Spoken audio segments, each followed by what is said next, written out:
మోకాళ్ళ నొప్పులకు సంబంధించినటువంటి గృహ వైద్య విధాన చికిత్సా విధానంలో తెలుసుకోవడంలో భాగంగా ఈ యొక్క ఫార్ములా తయారీకి కావాల్సినటువంటి పదార్థాలు మూడే 3.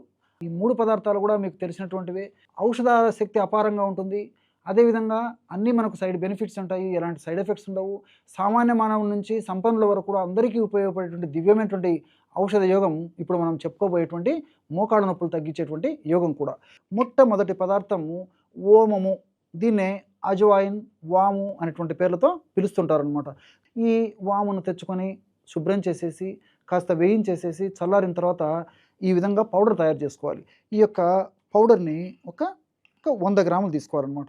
మీకు ఔషధం తయారు చేసి చూపించేందుకు ఇక్కడ కొద్దిగా మాత్రమే కలపడం జరుగుతుంది. వాము చూర్ణము ఒక 100 గ్రాములు ఈ విధంగా తీసుకోండి ఒక పాత్రలో.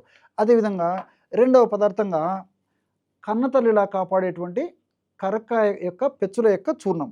ఈ కరక్కాయ పెచ్చుల యొక్క చూర్ణం కూడా ఒక 100 గ్రాములు తీసుకోండి.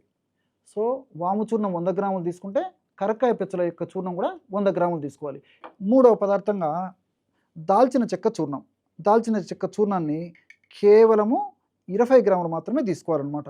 కాబట్టి వాము చూర్ణము 100 గ్రాములు, అదేవిధంగా కరక్కాయ పెచ్చుల యొక్క చూర్ణము 100 గ్రాములు, చివరగా దాల్చిన చెక్క చూర్ణము కేవలము 20 గ్రాములు మాత్రమే తీసుకోవాలి. ఈ విధంగా తయారు చేసుకున్నటువంటి ఔషధము ఇంచుమించు మనకి ఒక్క 40 రోజులకు సరిపోతుందన్నమాట. 40 రోజుల తర్వాత మరలా ఈ పద్ధతిలో తయారు చేసుకొని అవసరాన్ని బట్టి తాజాగా మరలా తయారు చేసుకొని మరలా 40 రోజులు వాడుతుండాలి.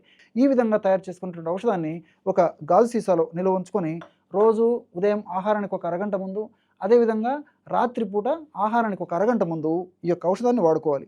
ఎలాగంటే మనం తయారు చేసి పెట్టుకున్నటువంటి చూర్ణంలో ఒక అర టీ స్పూన్ చూర్ణంలో తగినంత స్వచ్ఛమైనటువంటి తేనె కలిపేసేయాలన్నమాట.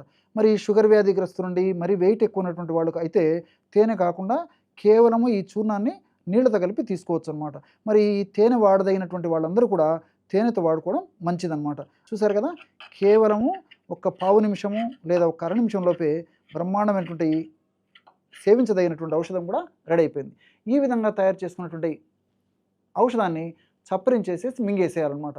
అవసరమైతే కాస్త గోరువెచ్చని నీళ్ళు లేదా పాలు తాగొచ్చు, లేకపోతే అలాగే ఉంటేనే సరిపోతుంది.